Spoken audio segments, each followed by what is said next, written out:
وسلم دائما أبدا على حبيبك خير الخلق كلهم. مولاي صل وسلم دائما أبدا على حبيبك خير الخلق كلهم.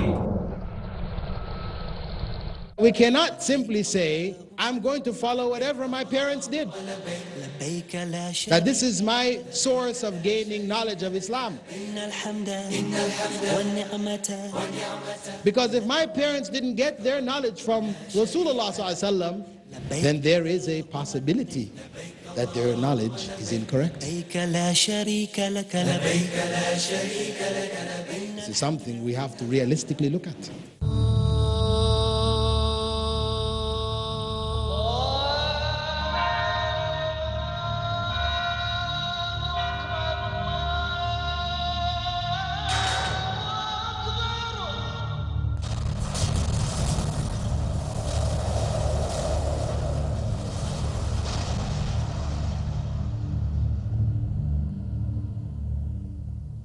Where is the pure source? The spring of life, where is it? It is in the Quran and in the Sunnah. This is where it is. It is in the Quran and in the Sunnah. This is revelation from Allah. This is where salvation, where life lies. And we have to be very careful that we don't fall into the same situation which the pagans exhibited in the time of Prophet Muhammad ﷺ, as referred to in Surah Al-Ma'idah, verse 104, wherein Allah describes the response of the pagans to the call to the Quran and the Sunnah. We said this is the source of life. And the pagans who went astray, who died in a state of disbelief and went to hell, their response we should be well aware of. What was their response? Allah says in Surah Al-Ma'idah, وَإِذَا قِيلَ لَهُمْ تَعَالَوْا إِلَى مَا أَنزَلَ اللَّهُ وَإِلَى الرَّسُولِ. And if you say to them, Muhammad sallallahu alaihi wasallam, come to what Allah has revealed and to His Messenger, to the Quran and to the Sunnah, قالوا, their response, حَسْبُنَا مَا وَجَدْنَا عَلَيْهِ آبَاءَنَا. It is enough for us what we found our foreparents doing. It is enough for us what we found our foreparents doing. This was the response of the pagans. This was the response of disbelief. This was the response which caused Abu Talib to go to hell. Abu Talib, who raised Prophet Muhammad ﷺ, who knew who he was, who knew he was a prophet of Allah subhanahu wa ta'ala. But on his deathbed, when Prophet Muhammad ﷺ invited him and said, say la ilaha illallah, uncle, say la ilaha illallah, and I will be a witness with you before Allah on the day of judgment.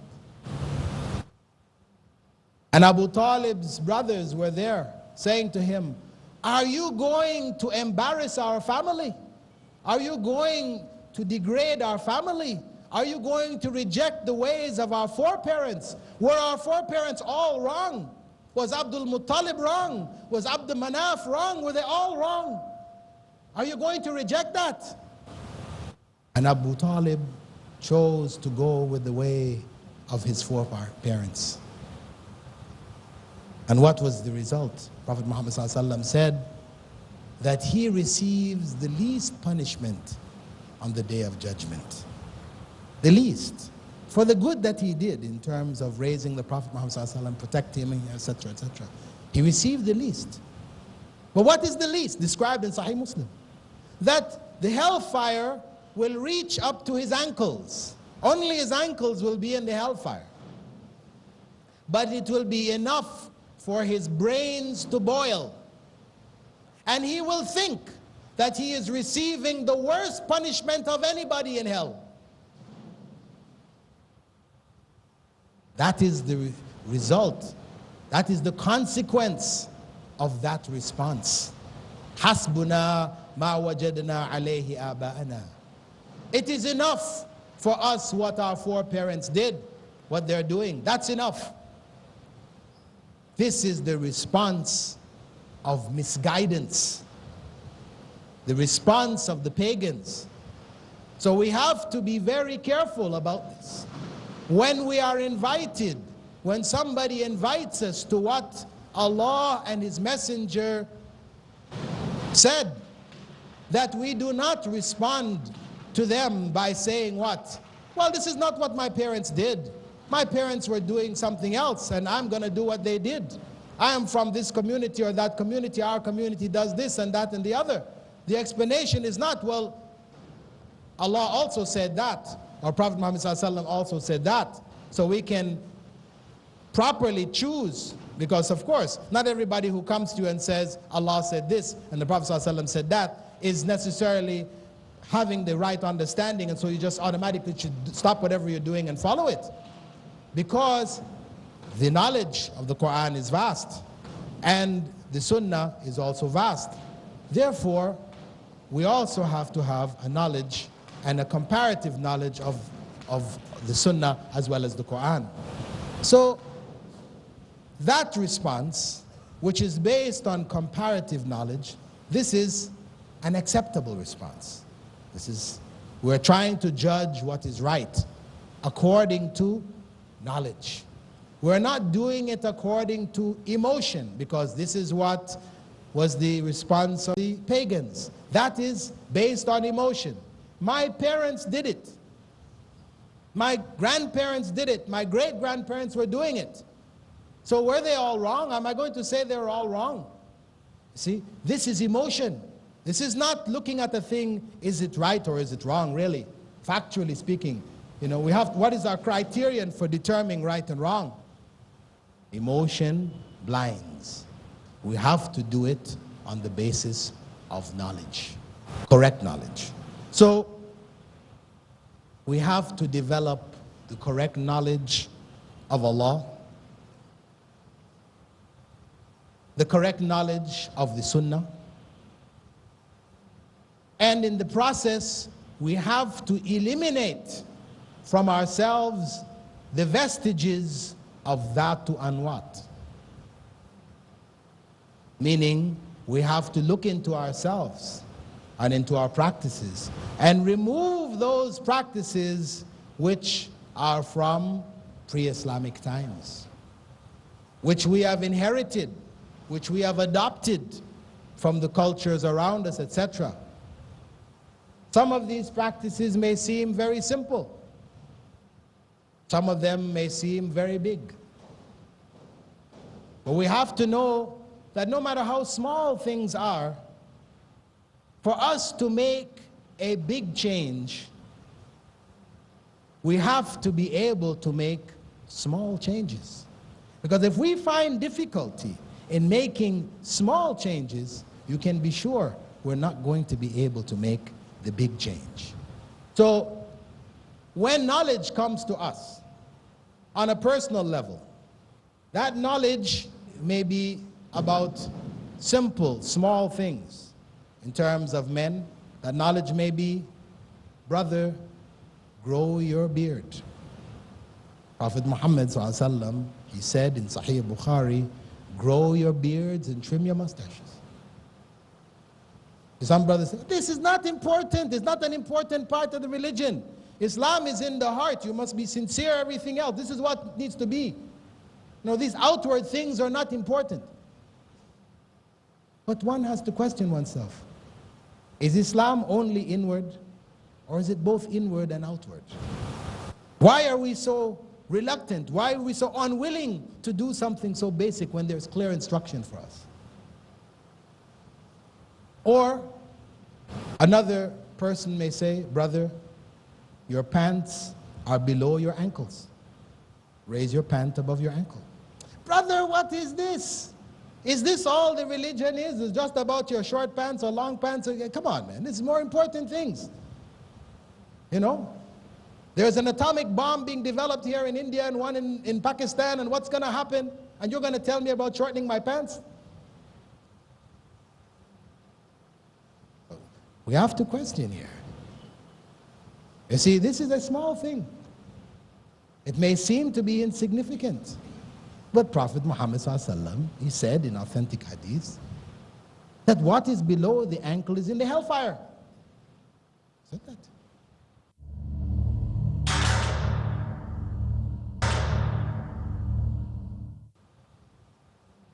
He made a big thing of it. So it is not the person who comes and passes this information to us. We should not respond to, oh, why are you making such a big thing about such a small thing? No. Prophet Muhammad ﷺ made a big thing about it. And we have to question ourselves. Why is it such a problem for us to shorten our pants? Brother says, well, you know, the hadith, when it spoke about Abu Bakr, it said, the one who drags his garment, or lets it below the ankle, out of pride. So I'm not doing it out of pride. It's not pride. We say, brother, why don't you shorten the pant? Look into yourself. Is it because you feel that in doing that you will be out of style? You're not in fashion? This out of fashion is the fashion of Prophet Muhammad ﷺ. And he said, فَمَنْ رَغِبَ عَنْ سُنَّتِي فَلَيْسَ مِنِّي. Whoever loves a way, a fashion other than mine, is not a true follower of mine.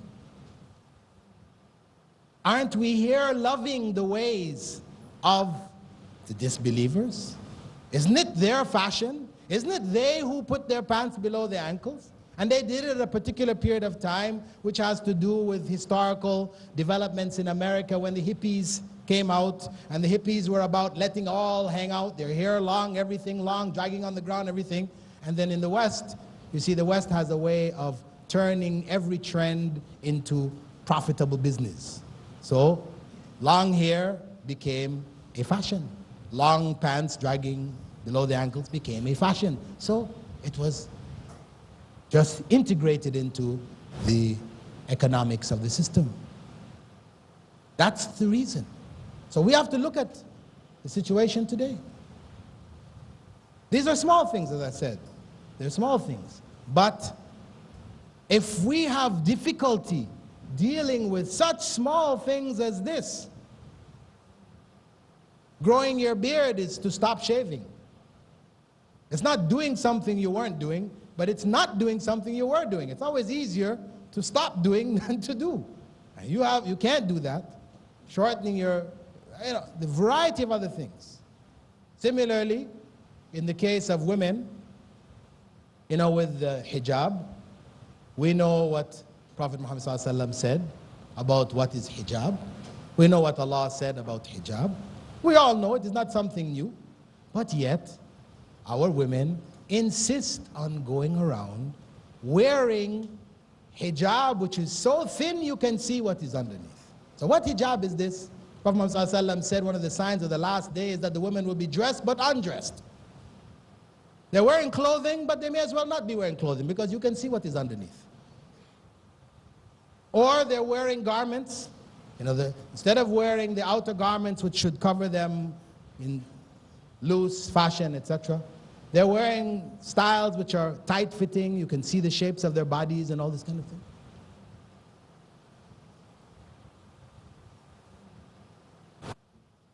And if they are questioned, they say, this is our culture. We are This is Indian style, you know. We're not Egyptians, we're not Saudis, we're not, you know, that's their cultural thing. Of course, imitating their fashion or their way is not required in Islam. What we are required to imitate is the way prescribed by Allah and His Messenger, sallallahu alaihi wasallam. So, it is essential for us to look back into ourselves and to make these kind of corrections. It's essential for us to look into our families and the role of the families with regards to education, the responsibilities. We have a responsibility to teach our children, to create an environment in the home which is an Islamic environment, which will encourage them to remember Allah. If our environment in the home is television, watching Hindi movies and, you know, singing, dancing, all this wild stuff, and then we wonder when our children want to get out and do these same things, we say, why? You know, this is not Muslim. But this is what we have raised them on. We have a responsibility in the home, that area that we control, to establish an Islamic environment. An environment wherein the remembrance of Allah is there. Not to say that it is without fun, without laughter, without, you know, the enjoyment of life, yes. But it should be in accordance with the way and the guidance that Prophet Muhammad ﷺ gave us. Similarly, in the community, there is a responsibility for education.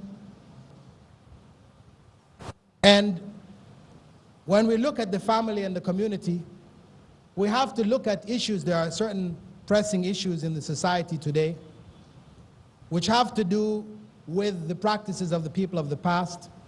And I just mention them because I know it is a disease here. The disease regarding dowry, for example. These are family problems now, community problems. The dowry issue. That when a man wants to marry his daughter, he has to give money, wealth, to the bridegroom, the male. Islam has mahar. The mahar is given by the male to the female to indicate as symbolic of his preparedness to look after that young lady, that woman. This is mahar. That's what we have in Islam. But in Hindu culture and in Christian culture, the practice is the opposite. They paid the men to marry their daughters. This is their practice. As a result, you have the phenomenon in India of bride burnings. I am not telling you something that you're not well aware of. How many hundreds of women are burnt to death every year by their husbands and their mothers-in-laws and others because they didn't bring the dowries that were promised, or the family wants more. Now, one may say, oh, that's their problem. But guess what? I read in the newspaper not too long ago that in Dhaka, well, you might say it's not India, but it's India. I mean, people draw the lines and said this is Bangladesh and this is India, but reality, it is all one. In Dhaka, it said, a greedy husband burned to death his young wife at Sikpara in the city following a feud over dowry, police said. They said Zahir Mia poured gasoline over the body of his wife, Shahnaz, and set her on fire on Sunday. She died at Dhaka Medical College Hospital yesterday. This is Muslims. This is a sickness. It is something which the Muslim community must eradicate. It is something which is harmful to the community. This is why you will find that men, when their wives give birth to daughters, Their face is, oh, another girl. A girl. If their wife can't give birth to boys, they want to divorce them. This happens amongst Muslims. The boy, they're happy. The girls are not happy. Why? Because girls are problems. You have to think about how much money you have to now, you have 5, 6 daughters, your life is now hell. You have to be raised and getting money from here, there, everything, trying to get them married. So much so that this belief has led to a distortions of basic Islamic practices. So you will find it common amongst Muslims who have this belief of this dowry, etc. They will say, it is not compulsory for a man to make Hajj if he has a daughter of marriageable age. Priority is getting his daughter married. So it is not required of him to make Hajj until he gets his daughter married. This is falsehood. This is a lie. This is against Islam.